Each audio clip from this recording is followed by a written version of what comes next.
اچھا سر، یہ سرکاری نوکری کے لیے P P S C, F P S C, N T S کی بنیاد پر بھرتیاں کی جاتی ہیں. آپ کیا سمجھتے ہیں کہ کسی کی قابلیت کو جاننے کے لیے یہ طریقہ کار ٹھیک ہے؟ دیکھیے، یہ بالکل ربش طریقہ ہے. اس طرح فارمولا رٹا سسٹم ہمارا چل رہا ہے. اس میں دیکھیں ایم سی کیوز جب سے کیے ہیں اس سے پہلے سبجیکٹیو تھا. سبجیکٹیو میں کوئی پرابلمز آتی تھی، لوگ پیپر چیک کرنے کے لیے اتنا ٹائم نہیں ہوتا تھا. ایم سی کیوز پہ سسٹم آیا ہے، لیکن سسٹم یہاں پرابلم یہ ہے کہ ایم سی کیوز میں ہماری وہ فارمولا سوال دیے جاتے ہیں اور اس میں میموری بیسڈ ہوتی ہے. سر جس بچے کی میموری تیز ہے اور یعنی میموری اس کی تیز ہوتی ہے نارملی، جو رٹا لگاتا ہے وہ کامیاب ہو جاتے ہیں. بیسیکلی ایم سی کیوز کا کانسیپٹ ان کو پتہ ہی نہیں ہے کہ کیا ہیں. ایم سی کیوز کا مطلب جب وہ ویسٹ میں یا امریکہ میں جو ایم سی کیوز تیار ہوتے ہیں وہ کانسیپٹ بیسڈ ہوتے ہیں. وہ نالج، یہ ڈیٹس پوچھنا، فلاں ایونٹ کب ہوا تھا، قائد اعظم نے مسلم لیگ کب جوائن کی، اس طرح کی کویشچن وہ کہیں نہیں ہوتے. کانسیپٹ بیس پہ ہوتے ہیں. ہمارے کانسیپٹ بیس پہ بالکل نہیں دے رہے ہیں. اچھا، آپ اس کی ذمہ دار کیا ہمارے تعلیمی نظام کو سمجھتے ہیں یا اس سکروٹنی کے سسٹم کو آپ اس میں ذمہ دار سمجھتے ہیں اس کو؟ دیکھیں، کریٹیسائز نہیں میں کر رہا، لیکن یہاں مسئلہ یہ ہے کہ جس کا کام ہوتا ہے، جس ادارے کا، وہ کام نہیں کرتا. ہمارے پبلک سروس کمیشن وغیرہ جتنے ہیں، اس میں ریٹائرڈ لوگوں کو رکھا جاتا ہے. اب وہ ہمارا کانسیپٹ یہ، اس کے لیے بریڈ وہ تیار ہی نہیں کی گئی کہ جو ایگزام لے ان کو تیار کرے، پیپر وغیرہ تیار کرائے. اور اب وہ جس سٹیج سے ریٹائر ہو کے آ رہے ہیں، تو نیچرلی کہ 60 سال کی عمر جب آپ آتے ہیں، ہو سکتا ہے نالج آپ کا ہو، بہت ہوتا ہے نارمل لوگوں کو، پڑھے لکھے ہوتے ہیں ماشاءاللہ، بہت کمپیٹنٹ بھی ہوتے ہیں. لیکن 60 سال کی عمر میں پانی بہت آگے بہہ چکا ہوتا ہے. اب زمانے میں دیکھیں، جو بھی سی ای او آپ کو نظر آئے گئے، اس کے امیزون کے دیکھ لیں، فیس بک کے لوگ دیکھ لیں، آپ بل گیٹس کو دیکھ لیں، یہ جب بھی کامیاب ہوئے یہ ینگ تھے. سر، ہمارے نظام تعلیم میں انگریزی کو پروموٹ کیا جاتا ہے. جتنے بھی ہمارے ٹیسٹ لیے جاتے ہیں، پیپر لیے جاتے ہیں، ان کے اندر جس کی انگلش اچھی ہوتی ہے وہ نکل جاتا ہے. تو کیا انگلش کو پروموٹ کرنا اور اس کو بیس بنا کر کسی کی قابلیت جاننا، اور خاص طور پر اس معاشرے میں جہاں پر ہماری قومی زبان اردو ہے، تو آپ اس کے بارے میں کیا کہیں گے؟ دیکھیں، ایک تو پرابلم یہ ہے کہ ہم کہتے ہیں قومی زبان اردو، کیا ہم قوم ہیں؟ یہ بھی دیکھیں. اگر آپ ایک اردو بھی آپ کی ہر جگہ نہیں سمجھی جاتی، لیکن اب کیا پرابلم یہ ہے کہ اردو کو آپ نے اس لیول پہ لائے ہی نہیں کہ جہاں آپ میں اس میں اچھا لٹریچر پیدا کریں. انڈیا میں مارکیٹ بہت بڑی ہے ان کی، اس میں کتابیں اپنی لینگویج میں اگر آپ نے کرنا ہے کام، تو اس کے لیے تو آپ کو ترجمے کرنے ہیں، آپ نے اپنے اوریجنل چیزیں دینی ہیں. ہم آپ کے پاس وہ فورس نہیں ہے ہمارے پاس کہ جو ترجمہ کر سکے، اور اگر ترجمہ کر بھی لے تو ہمارے پاس اتنی بڑی مارکیٹ نہیں ہے. ایز اے میں پبلشر یہ بات کر رہا ہوں کہ ایک ریسرچ بیس بک ہے، اگر یہاں پبلش ہوتی ہے، کتنی چھپے گی؟ 1100 2000 چھپ جائے گی، 3000 بک جائے گی، 4000 بک جائے گی. آتھر کی اتنی محنت ہوتی ہے، ریسرچ بیسڈ ہوتا ہے، تو اس کو تو یعنی کہ آپ کو 1% بھی نہیں مل سکتا. آپ کی بات سے ایگری ہاں، اگر ہماری مارکیٹ بڑی ہوتی تو اس میں ہم لوگ اردو کو بیس بنا سکتے تھے. لیکن ہماری بہرحال میں تو کہوں گا ہماری مجبوری ہے انگلش. مگر وہ علم کے موتی کتابیں اپنے آبا کی، جو دیکھا ان کو یورپ میں تو دل ہوتا ہے سی پارا. ایک وقت تھا کہ ہمارے بھی یہاں ایون علامہ اقبال خود جرمنی سے پڑھ کے آئے تھے. جی ایگزیکٹلی سر.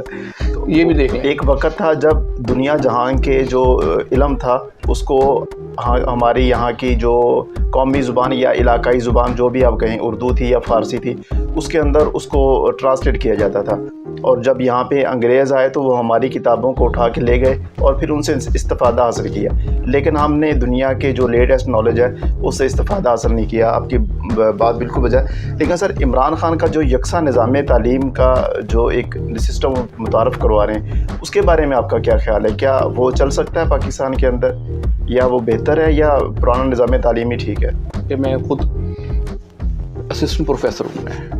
میں گورنمنٹ سیکٹر میں بھی ہوں، ایز اے کالج میں ہوتا ہوں. تو میرا خیال ہے کہ ہماری پرابلم یہ ہے کہ ہم بغیر تیاری کے ایک چیز کو امپلیمنٹ کر دیتے ہیں، اس کی تیاری نہیں ہوتی. ہاں، اگر اس کی تیاری ہوتی تو پھر بہتر تھا. اب یہ دیکھیں کچھ عرصہ سے یہ چل رہا تھا. دیکھیں انگلش میڈیم جو اسکول ہے نا, میں نے اپنے بچوں کو انگلش میڈیم پڑھایا ہے. میرا خیال ہے کہ یہ میں تو اس کو ریکمینڈ نہیں کرتا, کیونکہ دیکھیں جو ملک بھی ہوتا ہے اس میں لیول ہوتے ہیں پڑھائی کے. ایک تمام قوم کو ایک ہی طرح کی چیز نہیں پڑھائی جا سکتی, کیونکہ ہر ایک کے ملتان میں اور ریکوائرمنٹ ہے, شہر کی اور ریکوائرمنٹ ہے, جو اس کا آئی کیو ہے بچے کا اس کو اور ہے. اگر آپ سب کو ایک ہی کریں گے, جن کا ہائی آئی کیو ہے ان کو نیچے آنا پڑے گا. یہ بھی آپ دیکھیں نا, میں نے یہ میرا خیال میں تو اس کو نا بجائے کہ آپ جو ہائی سسٹم تھا انگلش میڈیم والا لوگ جو سکھاتے تھے, بجائے کہ آپ اوپر اپنی چیز کو لے کے جاتے ہیں, آپ اوپر والی چیز کو نیچے لے آئیں. میری یہ اسیسمنٹ ہے. سر یہ بنگلہ دیش اور بھارت, انہوں نے ٹیکنالوجی میں پاکستان کو پیچھے چھوڑ دیا. وہ اتنے آگے چلے گئے کہ پاکستان ان کے کسی مقابلے میں نہیں آتا. تو کیا ان کا تعلیمی نظام اتنا اسٹرانگ تھا کہ وہ آگے چلے گئے, یا کوئی اور ان کے؟ دیکھیں نمبر ایک, آپ دیکھیں نا انڈیا کی بات ہے کہ اس کی مارکیٹ بہت بڑی ہے. نمبر ون, اس کو آپ انہوں نے دیکھیں, اب ریڈی والا بھی ہوگا تھا, آپ سے بات کریں وہ انگلش میں اکثر بات کر لیتا ہے. اب آپ ان کی کیا کون سی ہے اس بار آپ کہیں گے ہندی ان کی ہندی ہے, لیکن ہر اسٹیٹ میں ان کی اپنی زبان چل رہی ہے. اپنی زبان ایسے ہی, ٹھیک ہے. ان کی بھی ہماری اس طرح نہیں جس طرح ہم سمجھتے ہیں کہ اردو کو ہم پوری نیشنل لینگویج کر دیں.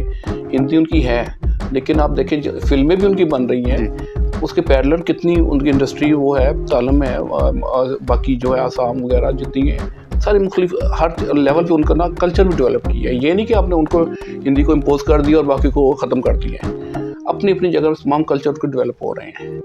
بنگلہ دیش ایک قوم ہے, دیکھیں یونیفارمٹی ہے ان میں, ہمارے میں یونیفارمٹی نہیں ہے. ہم سندھی ہیں, پنجابی ہیں, پنجابی میں بھی آ گئے ہم, جی سرائکی ہیں, ہم پٹوہاری ہیں, آپ ادھر چلے جائیں فرنٹیئر میں بھی کئی قومیں ہیں, مطلب 3 ڈویژن بنتے ہیں. تو یہ سب کا بھی ہم اپنے آپ کو پہلے قوم تو بنائیں نا, جب قوم بنائیں گے تو قومی زبان بھی بنے گی. آپ جب میٹرک میں آتے ہیں آپ اپنا منزل کو تعین کریں کہ میں نے فرسٹ میں یہ بننا ہے, یہ نہیں بن سکا, ہمارے ایپٹیچیوڈ کیا ہے, اپنا ایپٹیچیوڈ دیکھیں آپ کو کدھر دلچسپی ہے. اور دوسری بات یہ میں کہتا ہوں کہ آپ پڑھیں, جو مرضی پڑھیں, لیکن پڑھیں. اور آپ کو شاید اچھا کسی کو لگے نہ لگے, میں ہمیشہ بچوں کو یہ کہتا ہوں بھئی اردو کے بغیر آپ کا گزارا ہو سکتا ہے, انگلش کے بغیر نہیں ہوگا. انگلش میں گرپ کریں. میں خود اردو کا پروفیسر ہوں, لیکن پھر بھی کہتا ہوں کیونکہ اردو انفورس کر کے نہیں پڑھی جاتی. ہم اردو کو وہ تو ویسے ختم ہو گئی. جو ہمارا ناول ہوتے تھے, شاعری ہوتی تھی, نہ اس کا مزاج ہے نہ اس کے حالات ہیں, وہ ختم چیزیں ہو گئی. اور اس کو میں کہتا ہوں پوسٹ ہیومن ایرا ہے اس وقت. پہلے لاسٹ ہماری ہیومینٹی تھی, اب ہیومینٹی ختم ہو کے پوسٹ ہیومن ایرا میں ہم چل رہے ہیں. میں آپ کی بات کو بیک کروں گا, جو اویلیبل نالج ہے وہ انگریزی میں ہے, اس لیے ہمارے لیے انگریزی بہت ضروری ہے. اب یہ بتائیں نا پاکستان پھر بھی آپ نے پڑھنے ہیں, وہ بھی انگریزی میں ہی. آپ کو جو کوالٹی کا آتھر ہوگا نا وہ انگلش میں لکھے گا جی, جو کوالٹی نہیں پروڈیوس کرتا وہ اردو میں اکثر اوقات ان کی گرپ بھی نہیں ہوتی.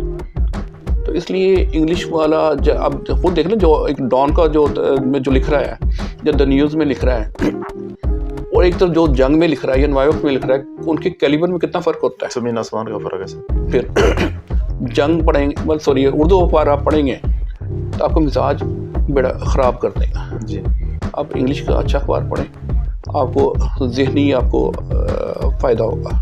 تو اس لیے پڑھیں اور اپنا منزل کا تعین کر کے چلا کریں زندگی میں.